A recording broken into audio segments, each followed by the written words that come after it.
Leçon 3, dans les coulisses d'un fonds d'investissement.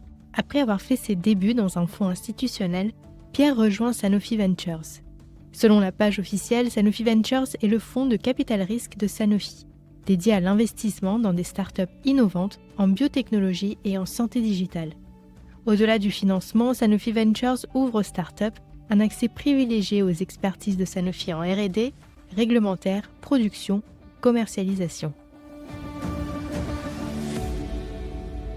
Les enjeux sont un petit peu différents parce que là, du coup, l'investisseur principal du fonds d'investissement, c'est plus du coup des entités distinctes, des grandes fortunes, des institutions, c'est Sanofi.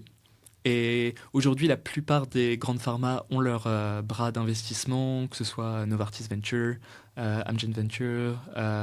Et aujourd'hui, travailler du coup au sein du bras d'investissement de Sanofi, c'est s'aligner également avec les priorités stratégiques de Sanofi, donc, qui sont aujourd'hui l'immunologie et l'inflammation, la neurologie, les maladies rares. Il y a tout un tas en fait, de domaines sur lesquels Sanofi essaie d'être proactif aujourd'hui. Et notre effort, c'est de participer à trouver ces innovations le plus tôt possible. Et on travaille main dans la main avec les collègues du business development pour positionner Sanofi en tant que leader dans ces aires thérapeutiques. Et donc, je pense que le gros avantage de faire partie du venture capital, c'est qu'on peut prendre parfois des paris un peu plus tôt, un peu plus risqués, dans des indications qui sont d'intérêt pour Sanofi, mais qui ne le sont pas forcément aujourd'hui, mais qui pourront l'être dans un futur proche. Et on va dire avoir un positionnement dans des aires thérapeutiques un peu plus éloignées pour l'instant du pipeline interne de Sanofi.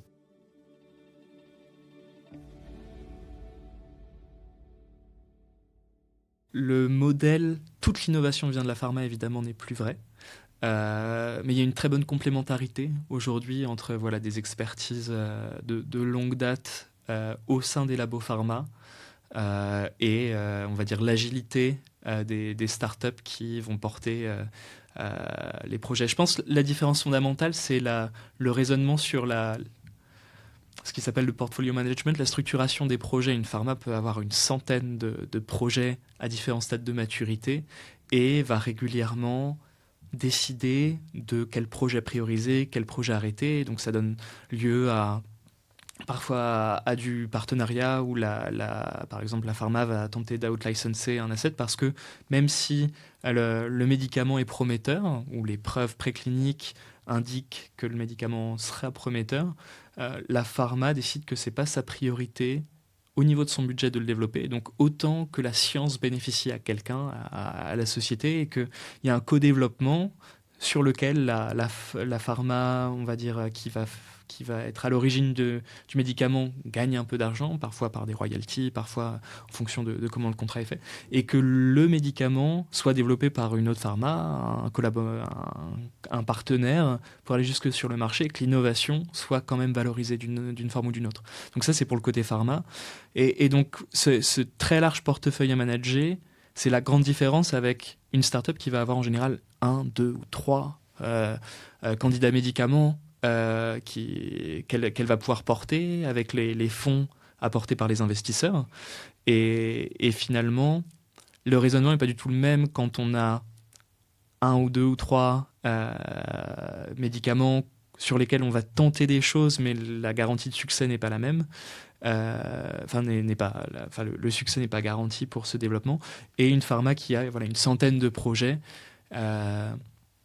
Et là où les startups parfois sont mises en lumière pour leur agilité et leur efficacité, en fait, c'est aussi l'accompagnement des investisseurs avec ce référentiel des attentes de la pharma qui va essayer justement d'aller à l'efficience, d'aller comment on peut faire plus vite, comment on peut faire plus de patients, comment on peut faire plus d'indications, comment ingénieriser en fait pour une optimisation extrême du capital utilisé pour créer de la valeur et que ça intéresse une pharma. Et c'est là du coup où la pharma est intéressée par on va dire la valeur créée dans un court temps donné avec parfois peu de moyens, pour avoir une belle addition à son pipeline existant.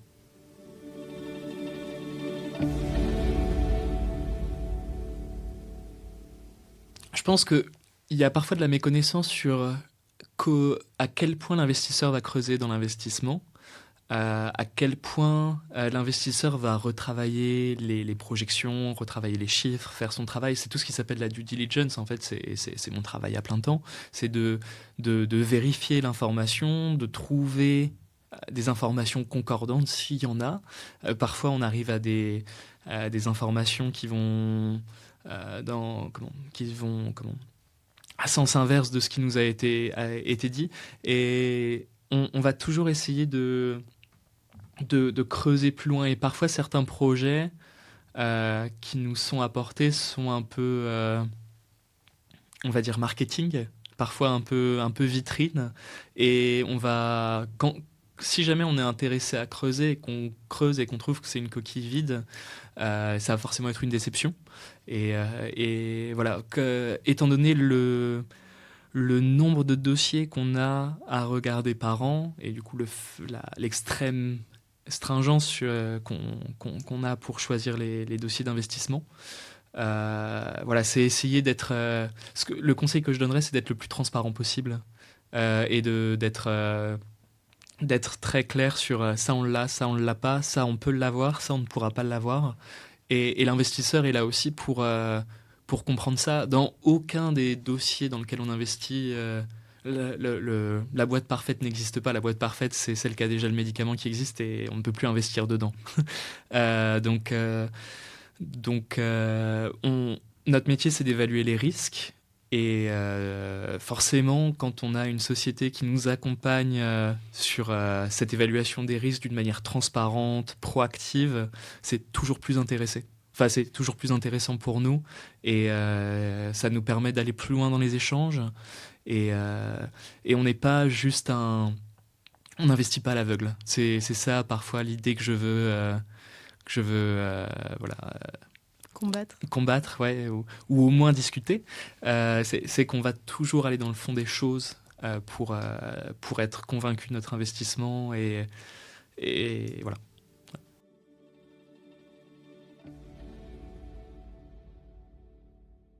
Je trouve que l'équilibre dans la stimulation intellectuelle, la richesse des projets et surtout la qualité des discussions qu'on a avec les personnes qu'on rencontre au quotidien, que ce soit du coup les entrepreneurs, que ce soit les autres investisseurs avec qui on travaille, que ce soit les collègues de la recherche et du développement, les experts externes, c'est d'une extrême richesse. En fait, on a la chance de pouvoir toucher à plein de sujets différents, être dans plein de discussions passionné pour aller dans le fond des choses et aller en fait dans les retranchements de ce qui est connu aujourd'hui. Je pense que c'est paradoxal parce qu'en tant que chercheur, c'est notre métier d'aller explorer toujours un peu plus loin, de connaître un peu cette zone grise où justement la recherche va être nécessaire et bénéfique pour éclaircir.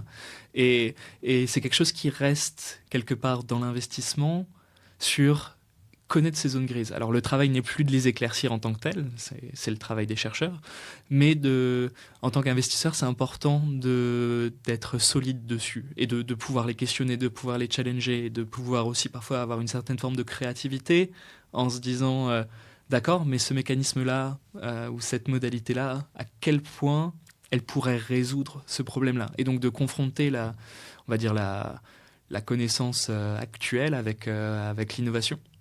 Et dans ce sens-là, ça reste très aligné avec le travail de chercheur. Ouais. À suivre.